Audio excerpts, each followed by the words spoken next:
Hi, welcome back. So for today we are going to be cutting this beautiful gown. Although this is the drafting part, we'll also be doing the sewing part. So we'll start by marking out our basic bodies. I've marked out the shoulder, the armhole, the bust point, under bust point, although the under bust point is not necessary for this, the half length, and then we'll be making use of the person's hip length, which is 26. So having done that, I will mark out the lines. This is the armhole length line, and then the hip line. Although this gown will be joined together, we'll be cutting it separately, the upper part and the down part, which will be joined separately later on. So here I've marked out the round bust, which is 9, the half length, which is 7.5 inches, and then the round hip, which is 10.5 inches. Then I'll be adding 1 inch to it. That 1 inch is not joining allowance. I'm not adding any joining allowance to it. I'm just adding extra 1 inch to the hip to give it that flare shape. So after that, having done that, I will now be slanting it by 1 inch. It came up with 1 inch, so I will be slanting it by 1 inch. I'll curve.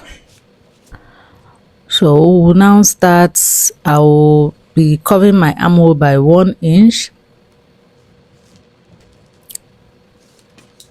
So having done that, I will be implementing my dart. I'll be using 4 inches, then by 4 inches for the dart.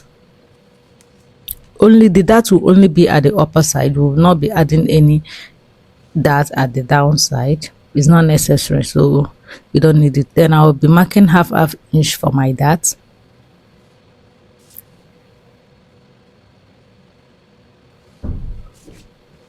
So having done that, for the dart that we took out, we'll also be replacing it because we did not add any dart allowance.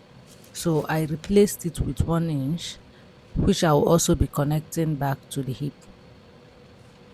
So for the down part, we'll be coming up by 2.5 inches. I'll mark the 2.5 inches that we came up with. Then at the down part, I'll be coming in by 1 inch. I'll start coming in by 1 inch, which I will then connect, not in a curved form but in a slightly curved form. I don't want it to be too curved, so I will connect it and then I will connect it back.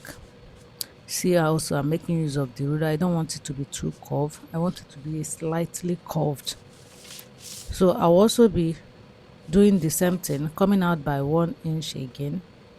You can just do 1 inch by 3 inches. That is, come out by 1 inch, you curve by 3 inches, then you come out by 1 inch again. So the same thing, I'm measuring the same 1 inch, so that by the time I will join with half inch, and then it will make it pointed like it is in the video. So for the neckline, I will be making use of 3 inches by 3 inches, 3 inches by 3 inches for the front.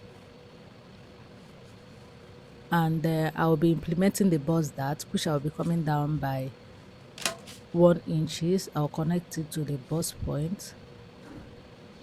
Then I'll be taking half inch at the both side, which I will also be connecting to the bust point, and that will be all for the front part. I will also be taking the shoulder, the slant by 1 inches, and then I will divide whatever I have at the armhole and then give the shoulder a curve, and that will be all for the front. So for the back, I will be using the front to cut the back.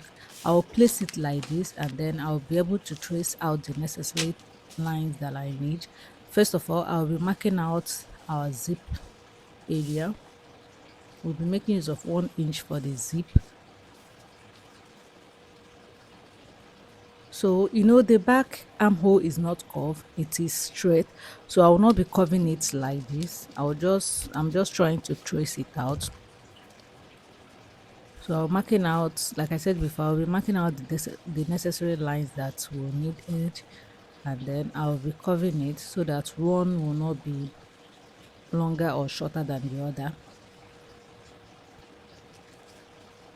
And I'll now remove the front. For the back neckline, we'll be making use of 1.5 inches for the depth and then 3 inches for the width.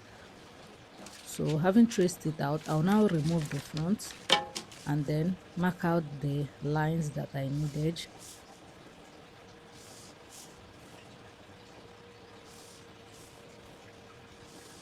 The bust line, then I will mark out the armhole, then I will connect the necessary lines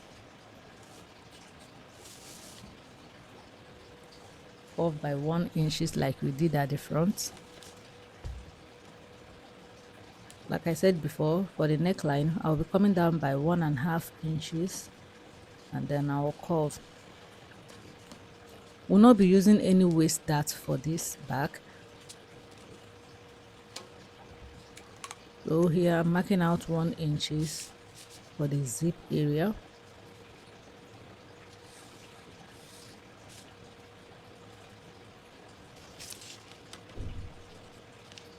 And that will be all for the zip.